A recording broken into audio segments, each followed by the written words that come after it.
जय श्री राम सभी भक्तों को, जय माता की। फिर एक नई वीडियो के साथ हाजिर हो गए हैं और आज की जो हमारी वीडियो है इसमें आप बताइए, आप कहते हैं कि भूत प्रेत जो लोग पूजा पाठ करते हैं उनके घर में नहीं आते हैं, पर आज का जो हमारा सवाल है वो ये है, हम कुल देवी देवता जब हमारे घर में हैं, हमारे पितृ देवता हमारे घर में हैं, फिर भी क्या भूत प्रेत हमारे घर में आ सकते हैं?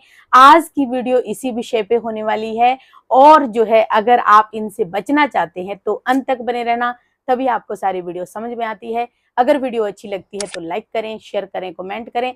चैनल पे पहली बार हैं तो चैनल को जरूर सब्सक्राइब करें। चलिए शुरू करते हैं आज की वीडियो। जय श्री राम। जय श्री राम, जय माता। विश्वास एक बहुत बड़ा रिश्ता होता है। विश्वास अगर है तो वहां कभी विश्वासघात नहीं होना चाहिए। आपका विश्वास आपको हर प्रकार की तरक्की दिवा सकता है।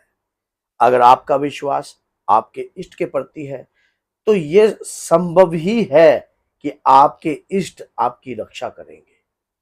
अगर आपका विश्वास आपके कुल देवी देवता के प्रति है तो यह भी संभव है कि वो आपकी रक्षा करेंगे।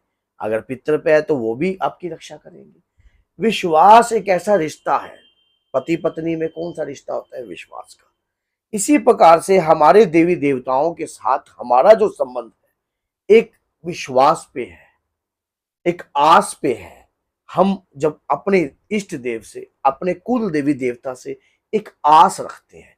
आस जब भी रखी जाती है किसी के साथ जब आप उनका आदर और भाव और सम्मान करते हो। जब आप कुल देवी देवताओं की आप आराधना करोगे, जो उनका सुनिश्चित जो दिन है उस दिन उनका सम्मान करोगे। क्या कोई खाने के भूखा होता है किसी के घर जाने से?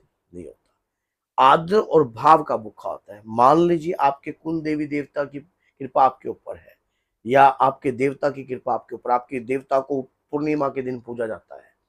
पूर्णिमा के दिन आपके देवता को पूजा जाता है, लेकिन आप अपने देवताओं को ना पूज कर ऐसे कुछ कार्य करते हो। हाँ, नाम ले लेते हो वो घर में बस एक नाम मात्र से, लेकिन उनका कोई विधि विधान, कोई पूजा याचना, कोई पाठ पूजा वगैरह कुछ नहीं करते। तो ऐसे लोगों के ऊपर जो तंत्र विद्या होती है जल्दी प्रभावशाली हो जाती है।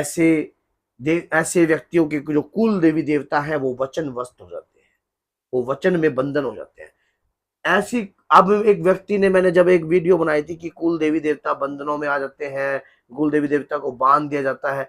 अरे भैया, भगवान की शक्ति को कोई बांध सकता है क्या? बांध सकता है कि कोई भगवान की शक्ति हो? लेकिन वचन बंध तो हो सकती है ना शक्ति। अब वचनों के द्वारा जो तांत्रिक होते हैं वो वचन विद्या के द्वारा, अपनी क्रिया के द्वारा उन शक्तियों को आप वचन में ले लेते हैं और पितरों को बंधन में डाल देते हैं। मान लो मलिन कर देते हैं। मलिन शक्ति आपके घर में प्रवेश करती है, मलिन शक्ति आपके परिवार पर छोड़ी जाती है, जिसके कारण आपकी बुद्धि भ्रष्ट हो जाती है और मलिन हो जाती है। आप अपनी देवी देवताओं के प्रति जो आराधना पूजा करते हो सब भूल जाते हो। इस प्रकार जब आप मुसीबत में होते हो तब उनको कहते हैं कि हमारे तो कुल देवी देवता भी ध्यान नहीं है, हमारे तो कौन है। आज मेरे पास जब से मैंने मान लो वीडियो बनाना स्टार्ट किया है, मैंने बहुत कम लोग देखे हैं जिन्होंने ये कहा हो कि मेरी कुल देवी देवता ये है। बहुत कम लोग। अगर 100 लोगों में से कम मैं अगर ये रैंकिंग दूं तो ये लगा लो 70% लोग ऐसे हैं जिनको अपने कुल देवी देवता का पता ही नहीं है। क्यों नहीं है?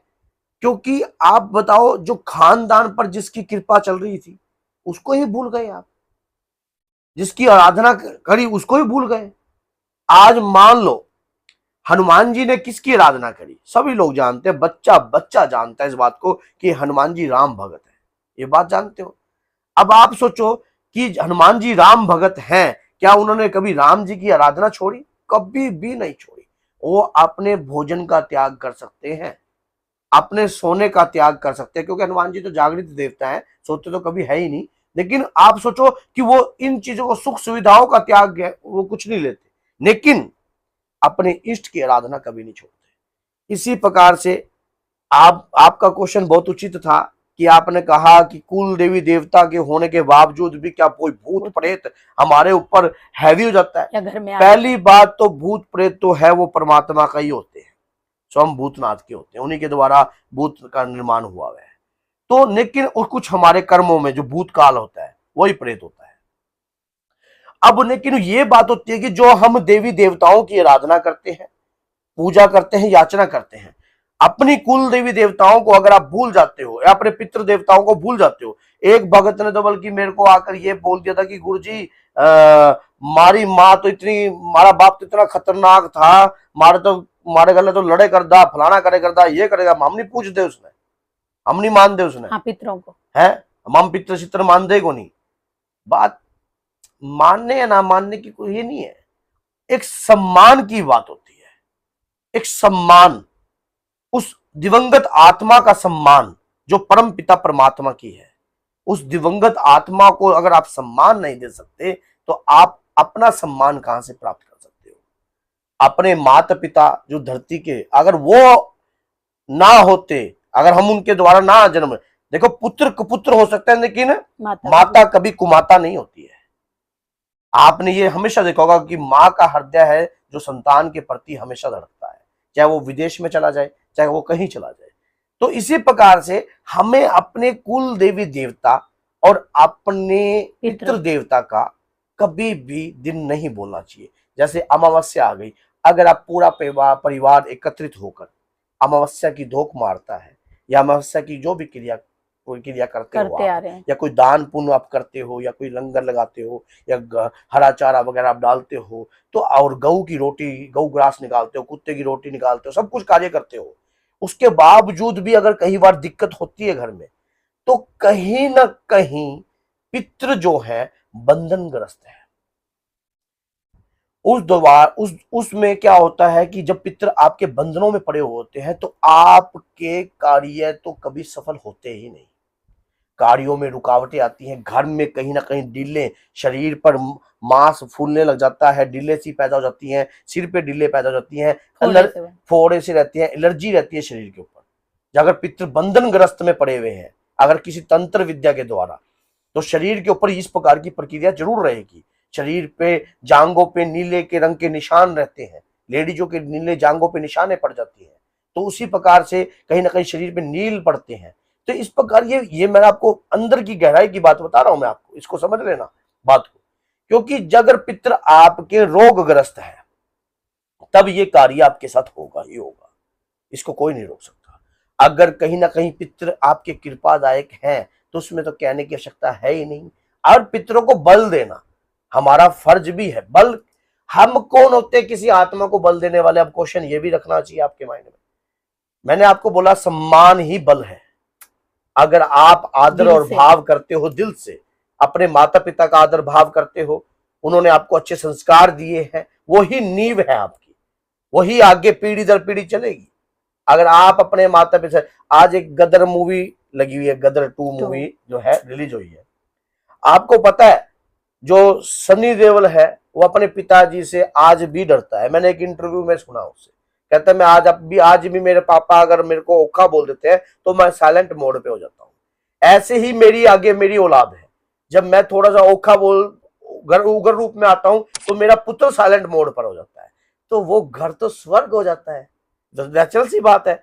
जहां माँ बाप के आगे जबान निकलने लग जाए तो वो इष्ट देवता कुल देवता को जगाने का भी क्या फायदा जो अपने माँ बाप की इज्जत ना कर पाए। तो सबसे पहली शुरुआत माँ बाप से ही होती है, और उसके बाद दादा दादी, आपके परिवार के अपने पितृजन, आपके कुल देवी देवता, क्योंकि उन्होंने संस्कार चलाए हैं। अगर आपके पीछे जैसा बीत गया आप भी बदल सकते हो, जैसे भगीरथ ने बदला। आप भी इतिहास को बदलने की ताकत रखते हो। आप भी अपने कुल देवी देवता की कृपा आपके परिवार पर खत्म होने से मतलब रोक सकते हो। क्यों? अगर आपके कोई देवता है उनका ध्यान कीजिए, उनकी आराधना कीजिए। अरे भैया उनका कोई दिन है। अगर मान लो कुल देवी देवता का अगर आपको पता ही नहीं है आपके कुल देवी देवता है कौन, मैंने हर बार बोल रखा है, तो माँ दुर्गा और हनुमान जी से बड़ा कुल देवी देवता कोई है ही नहीं, क्योंकि इनको पूजने से आपके कुटुंब का नाश नहीं होगा। मैं कोई तामसिक शक्ति पूजने के लिए नहीं कह रहा हूं, कुछ नहीं कह रहा हूं। हनुमान जी को आप वैसे भी मानते हो तो इनको आप अपना कुल देवी देवता के रूप में भी धारण कर सकते हो। और उसके बाद आप अपने परिवार में एक रीत चला सकते हो कि पूर्णिमा के दिन हनुमान जी की पूजा, अष्टमी और नवमी दिन जो भी आप 14 ले सकते हो माता की पूजा।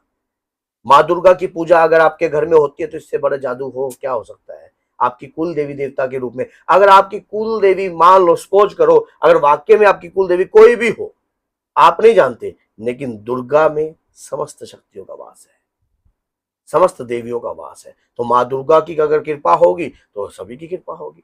तो बोलिए जय सीताराम, जय श्री बालाजी महाराज। इसी में उपाय भी है आपकी समझदारी के लिए। अगर आप समझ जाओगे तो अच्छे तरीके से कार्य को करोगे, बेहतरीन तरीके से करोगे, और कभी भूत प्रेत आवश्यकता नहीं होगी किसी की कोई आपकी कुल देवी देवताओं को बांध दे, ऐसी नौबत पड़ेगी नहीं, वो स्वयं आकर फाइट करेंगे। ये बात आज सुन लेना।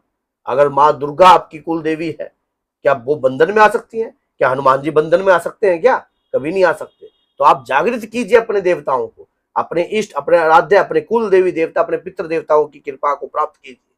प्राप्त करना कोई मुश्किल नहीं है, भाव, ओनली सिर्फ भाव, अंतर्हृदय में भावना। जब आप पूर्ण रूप से समर्पण हो जाओगे तो अपने आप ही वो जागृत हो जाएंगे। उसी दिन से ही, उसी दिन से वो देखते हैं कि बच्चे का व्यवहार कैसा है।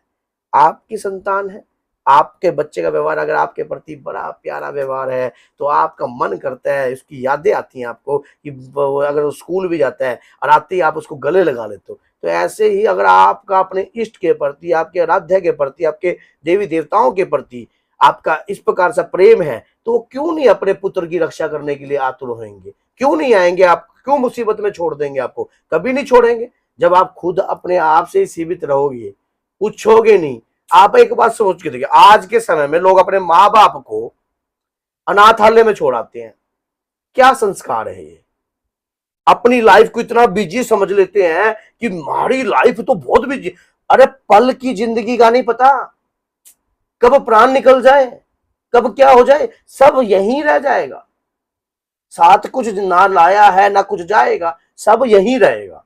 क्या ले जाओगे आप साथ में? कुछ भी तो नहीं ना, कुछ भी आप साथ नहीं लेके जा सकते। जब इस बात के आप भली भांति परिचित हो, इस बात को आप भली भांति जानते हो, तो क्यों नहीं आप उनके साथ ऐसा अत्याचार कर रहे हो? अगर आप, आपकी मान लो कई बार बहू आती, देखो जो जैसा करेगा वैसा बोएगा, वो वैसा काटेगा। जिसने गलत किया उसको गलत तो होगा ही होगा। भविष्य की चोट लौट कर वापस ही आती है, याद रखना। अगर वर्तमान में करी हुई कोई कार्य है तो भविष्य में लौट कर वो जरूर, वो तीर आपको भी लगेगा। क्योंकि बूढ़ा तो हर किसी ने होना है, कोई ये नहीं है कि सारी जिंदगी हमने जवान रहना है। हाँ, ये कार्य जरूरी है, थोड़ी थोड़ी बातें, छोटी छोटी बातें जीवन में ये अनिवार्य कीजिए। ये हमारे आधार बेसिक है। हमारी संतान इस चीज से बहुत कुछ सीखती है। अगर आप अपनी माता केशरी के चरणों में रोज तेल लगा रहे हो, क्या करेगा कोई? क्या कर लेगा कोई भूत प्रेत भेजकर? बताओ। माँ की आशीष इतनी पुण्य के समान होती है।